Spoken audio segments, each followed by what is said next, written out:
also capable of opening the game up with us. Let's not forget, we talk about the speed on the break, but how often does that break start? Because he's hit like a 30 or 40-yard diagonal pass picked out either Di Maria or Ronaldo on one of the flanks, and they've looked for the one-on-one and basically set the thing in motion. It's just that style of shot he's got as well, like chips it almost across the pitch. It's usually perfect. It's a golf shot almost. There's Rocío trying to get Xavi. Not having any of it now. No. Very wise. She's done a pretty good job, Rocío. She's done tremendous. She's had a good day up there in the rain.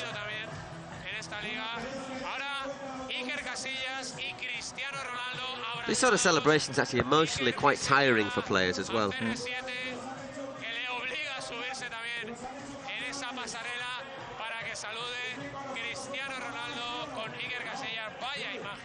there's Iker and Cristiano. Obviously, there's always been rumours that they didn't get on that well together, but they look. I think anybody who sees that could probably think that, well, it's probably not much more than just rumours. They're pretty good friends to me.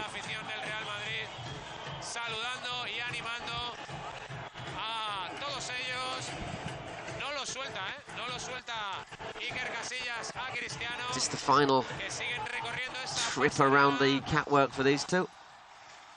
Captain and goal scorer.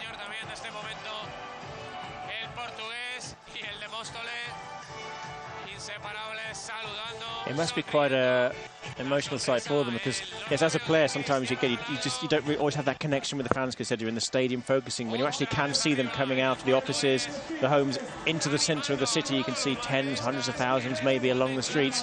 You know, you really do kind of see how people follow the club and the joy they do get from the victories, and it just gives extra motivation. A lot of people who go here probably can't get to that many matches. Let's bear in mind that Madrid, you know, is basically, the Bernabeu is basically filled with season ticket holders nearly every game. So for people who don't get a chance to go to many matches, this is an option to get close. Well, bit by bit, people have started to make their way back to the coach.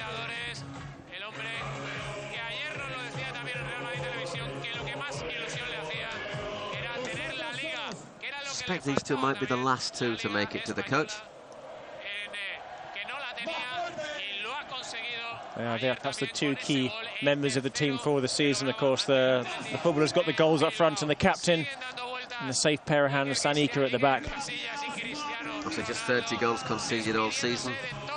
And Cristiano netting 44 the other, which is pretty scary when you think about it. On his own, Cristiano has scored 44 goals. Real Madrid as a team have conceded just 30. Do you remember we used to talk about like a player scoring 25 and what a great season that was? It's just changed everything, hasn't it, now? Oh, yeah.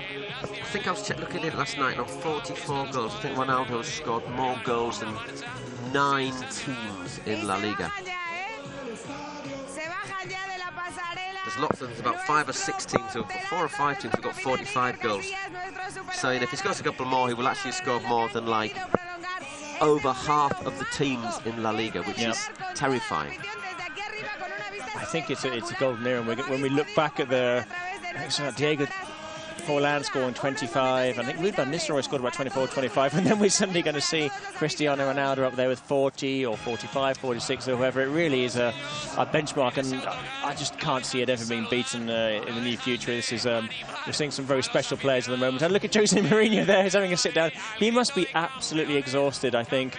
The stresses and strains of a really difficult month with the Champions League and that match in the Camp Nou, and then Sevilla, and of course the game with Athletic Bilbao as well. A really tough game.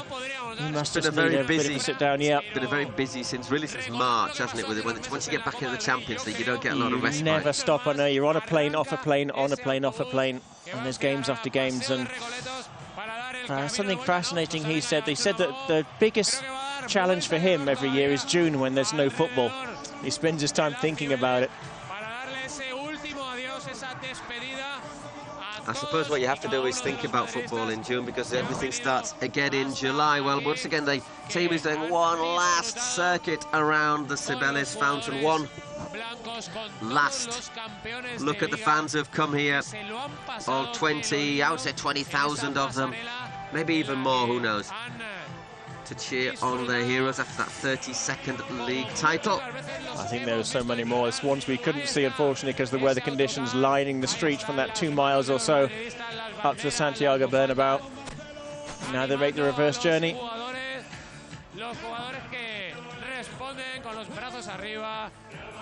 Again, they've still got those energy in those legs.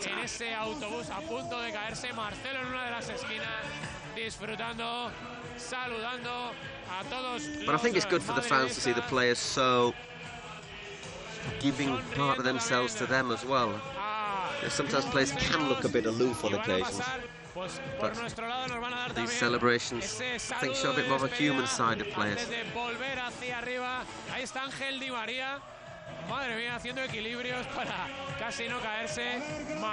I say, well, the pressure you have on the modern football with expectations of millions of fans all over the world as well. You are sort of on a plane, on a bus, playing the game, on a plane, on a bus, on the game, and it's very hard to actually be able to relax, and especially over a season, because you know, from match to match, the fans are living a defeat, they're living the victory, so it's only at the end you can actually relax and enjoy it. Oh yeah, I must confess, from a personal point of view, once the season ends, I think, well, I can enjoy a Sunday, I don't have to worry about it. Pretty sure Jose Mourinho is the same. So there you go, around the Cibeles fountain again. Don't think the camera's going to jump aboard. Advise him not to.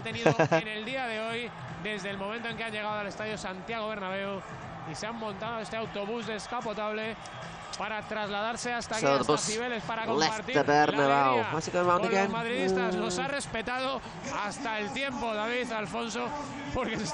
Javi's voice is going as well at the side of the fountain. He's been shouting his head off, our companion, obviously with the public address system. And there goes the bus.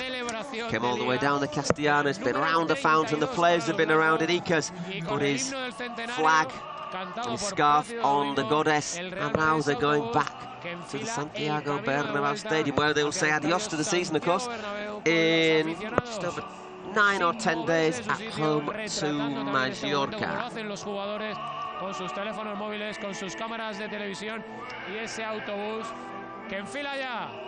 on the back of the bus it says, "Thank you, Madridistas."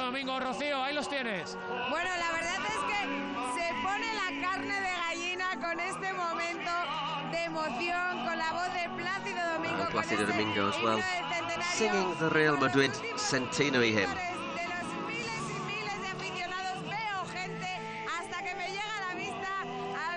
Rocío just saying there, she can see fans in the distance everywhere she looks.